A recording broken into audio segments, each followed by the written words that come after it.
केहन छी अहाँ सब समस्त मिथिला के हमर प्रणाम। हम राजू झा अहाँ सबके स्वागत करै छी। तो आइ हम छी मूरनक भोज के पंडाल में, देख सकै छी पीछा में। तो बातचीत हेतै केना की होइ छै, अहाँके हम हुनकर एड्रेसो देब। अहाँ अगर अहाँके ओतऽ कियो कुछ उपनयन, मूड़न, शादी बियाह, आटी पार्टी जे कुछ है तो अहाँ हुनका संपर्क करियो। हिनकर एड्रेस भऽ गेल अहाँके मकड़ी रैयाम। चलू बात करै छी, रसगुल्ला के बताबै छी केना बनै छै, मिथिला के अमृत जे छै। ठीक छै, आउ देखाबै छी। रसगुल्ला बना के तैयारी जोर शोर पर छै। तो अहाँके मेन जे छथिन अहाँके संतोष भाई जे देखियो, तो इएह रसगुल्ला बना रहल छथिन। कनि कहि दियौ रसगुल्ला बारे में केना की होइ छै। हाँ। रसगुल्ला सब बनबै छै, लेकिन एहि तरीका से रसगुल्ला सब नहीं बनबै छै। सब हलवाई के अलग अलग नॉलेज छै, सबके अपना डिपेंड करै छै। स्पॉन्ज से स्पॉन्ज अहाँ टायर के नीचा में देबै, रस निकल जात, रसगुल्ला साबुत रहत। वो रसगुल्ला बन रहल छै आ जतऽ बन रहल छै हुनका दिखा दियो, वो वीडियो देख लियो बना रहल छथिन। रस देखियो, चलू अहाँ के हम करीब से दिखा दै छी केना की होइ छै। रसगुल्ला के साइजो दिखा दै छी, जे कहलखिन है बात में सच्चाई छै। देखियो, दिखा के दिखा दियो तो, आ देखियो साइज देखियो। ई साइज के रसगुल्ला नहीं मिलत नॉर्मल अहाँ के गाँव घर में। ऐसा फुदकी फुदकी रहे छै रसगुल्ला। ई दूटा के एगो छै नॉर्मल रसगुल्ला के, की हो छै कि नहीं। हाँ, अहाँ अपन एड्रेस बता दियो कनी। हमर एड्रेस भेल हम संतोष हलवाई मकड़ी रैयाम। हाँ, रैयाम जिला मधुबनी, दरभंगा एरिया में हमर पूरा नाम छै। नामी गामी आदमी छै, बुझियो मैंने खाना पीना के मामला में होइ छै ईश्वर के, लेकिन नाम नहीं, नाम बनै छै मेहनत से यो, मेहनत से। और एक तो अहाँ सबके अथी छै, ग्रामीण के प्यार छै।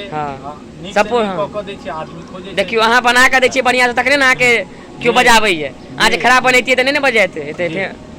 वह अच्छी बात। कहियो कोई चीज में बर्थडे हो, उपनयन हो, मूड़न हो, कोई चीज में खोज सकै। मने कि अहाँ के उपनयन मूड़न भ गेल, शादी बियाह भ गेल, आटी पार्टी फलना चिलना जे में बर्तन पात फेंके वाला अगरम बगरम टोटल हमरा पास टोटल हिनका लग वर्कर छै, स्टाफ। अहाँ के कोनो अगर प्रकारक भोज भात होइए तो इनका से संपर्क कर दियो। आ देख लिया, ई अहाँ के रसगुल्ला के तैयारी चल रहल छै। ई अहाँ के मिथिला के अमृत भेल। एकरा मिथिला में एकटा उपनाम देल गेल छै, ई रसगुल्ला गवर्नर होइ छै, बुझलियै। कियाक तऽ ई अहाँ के खेनो पीना के बादो में भोज में अहाँ जे खाइ छियै, अहाँ एगो सोचने हेबै ई रसगुल्ला हम सब भरि पेट खा लै छी खाना, तखनो रसगुल्ला केना खुआइए। तो एकर सबसे मेन कारण छै गवर्नर छै। ई पेट में जाइ छै तऽ अपने जगह खोज लै छै। की एहिमे की कहऽ चाहै छै, ई बात में सच्चाई छै कि नहीं? नहीं, बिल्कुल सच्चाई छै। अहाँ जे बाजि रहल छी बिल्कुल सच्चाई छै। ओकरो ओकर क्वालिटी छै। अहाँ नीक कारीगर एक नीक तरीका से बनेबै तब क्वालिटी छै। एना तऽ बहुत छै बाजार में सब। एकर तरीका छै, एकरा फेट मारे पड़े छै, छेना नीक लइयो तब जाके अहाँ के स्पॉन्ज उतरत। कोई एक बेर दू बेर फाड़ के हिला देलक, लॉयल रगड़ देलक, वो रसगुल्ला नहीं बने। हाँ, तो एक सवाल है यहाँ से, अहाँ सब भोज में जे मान लिया रसगुल्ला बनाबै छी, अहाँ जे खाइ छी अपन रसगुल्ला, तो अहाँ के तो स्वाद तो बढ़िया लागत है। तो कते गो रसगुल्ला खा जाइ छी एगो भोज में? हम सब देखियो बनबै छी, हमरा सब के मुश्किल से 4 गो 5 गो खा लेब। 4 गो 5 गो हम अपन कहू तो ई अहाँ के काल्हि भोज है, यहाँ के 10 तारीख के मूड़न के छै, तो काल्हि वीडियो आयत मूड़नो वाला पूरा ब्लॉग बढ़िया से। तो हम अहाँ के 60-70 गो रसगुल्ला खाएब। माछ भात तोड़ के, माछ के अलग छोड़ू, माछ के देबे करबे 1-2 किलो माछ छोड़ के कहै छी। नीक बनते त आदमी खेबे करता। ना ई छै मिथिला के लोग के बाहरी आनै सकै छै दिल्ली बम्बई के। अतरी मजबूत होइ छै हमरा सबके अपन सबके।